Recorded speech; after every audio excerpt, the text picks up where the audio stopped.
Hello everyone, स्वागत है आप सभी का आपके अपने चैनल पीएस एजुकेशन में। तो आज की इस वीडियो में हम लोग पढ़ेंगे present perfect tense.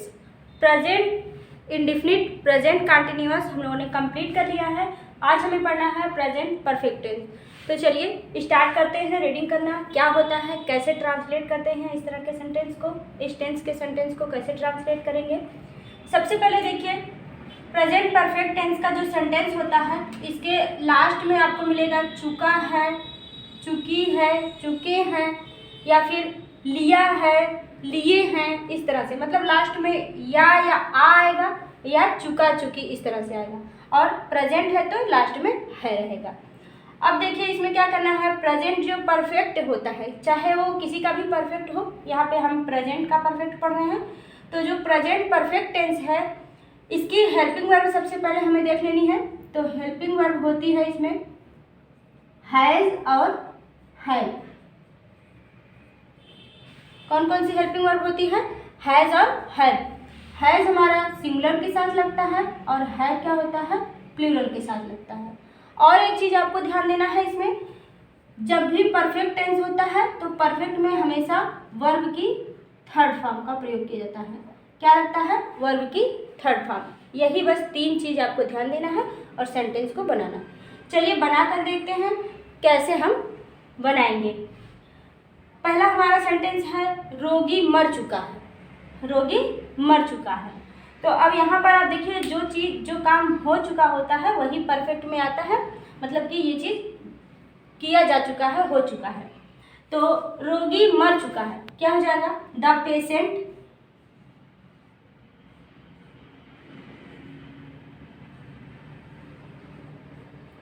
The patient. अब पेशेंट कोई एक है, सिंगुलर है, तो हम क्या लगाएंगे? हैज। The patient has. अब मरने की इंग्लिश क्या होती है? डाई। तो डाई का थर्ड फॉर्म होता है die,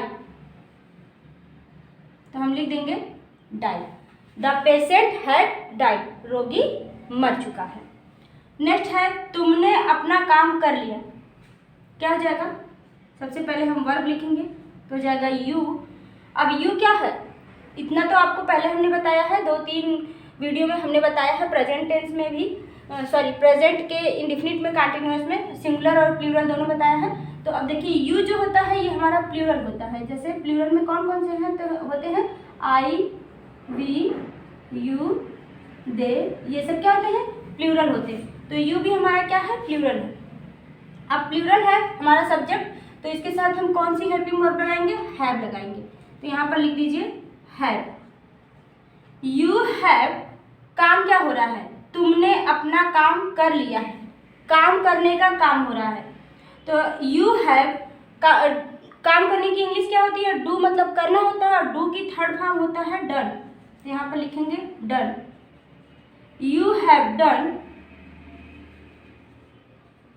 your work. You have done your work. तुमने अपना काम कर लिया है। आपने देखा कि यहाँ पर हमें बस दो ही चीज़ का ध्यान देना है। हेल्पिंग वर्ब कौन सी लगेगी और वर्ब की थर्ड फॉर्म लगाना है। बस दो चीज़ आप ध्यान देंगे, सेंटेंस बन जाएगा। मेरी माँ ने ताज देख लिया। सेंटेंस है मेरी माँ ने ताज देख लिया। तो सबसे पहले हम सब्जेक्ट लिखेंगे, क्या हो जाएगा? माई मदर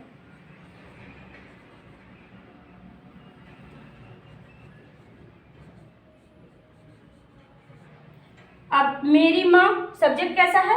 सिंगुलर है, तो हम यहाँ पर हैज लगाएंगे। माई mother has.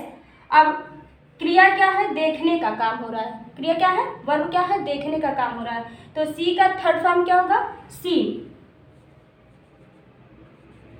My mother has seen, क्या देख लिया? ताज। तो यहाँ पर लिखेंगे द ताज। ठीक है, तो इस तरह से हम सेंटेंस को बनाएंगे।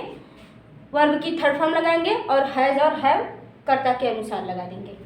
नेक्स्ट है, अब जैसे अगर ये निगेटिव सेंटेंस में आ गया, यहाँ पर निगेटिव सेंटेंस आ गया, नहीं भी है, तो हम क्या करेंगे? यहाँ पर देखिए वह अपना काम नहीं कर चुकी है। तो क्या हो जाएगा? वह अपना काम नहीं कर चुकी है। सबसे पहले कौन है यहाँ पर? कोई लड़की है, तो इसके लिए हम वह की इंग्लिश लिखेंगे। तो अगर लड़का होता तो हम ही लिखते, लेकिन यहाँ पर चूंकि लिखा है इससे हमें पता चल रहा है कि कोई लड़की है, तो हम क्या लिखेंगे, सी।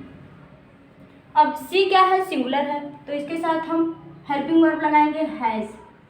सी हैज़ और निगेटिव अगर रहेगा तो हेल्पिंग वर्ब के जस्ट बाद हम नॉट लगा देंगे। सी हैज़ नॉट, वर्ब की थर्ड फॉर्म लगाएंगे डन, और सी के साथ क्या लगाते हैं, हर वर्क। अगर कोई लड़की है, सी है, तो उसके साथ हम अपने के लिए हर लगाते हैं। अगर कोई लड़का है, ही है, तो उसके साथ हम अपने के लिए हिज लगाते हैं।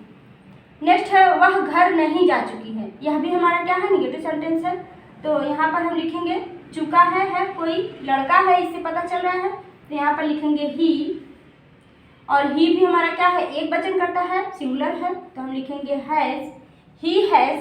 अगर निगेटिव होगा तो हेल्पिंग वर्ब के जस्ट बाद हम नॉट लगाते हैं, ही हैज़ नॉट, और वर्ब की थर्ड फॉर्म लिखना है, तो जाने का काम हो रहा है, क्रिया क्या है, जाने की हो रही है, तो इसका हमें थर्ड फॉर्म लिखना है, तो गॉन हो जाएगा। He has not gone to home,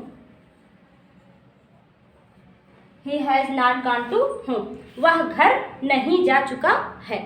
इस तरह से हम सेंटेंस को बनाते हैं। आई होप अच्छे से समझ में आ गया होगा। अगर अच्छे से समझ में आ गया है तो वीडियो को लाइक जरूर कर दीजिएगा, और चैनल पर नए हैं तो सब्सक्राइब करके जाइएगा। Thank you, thanks for watching.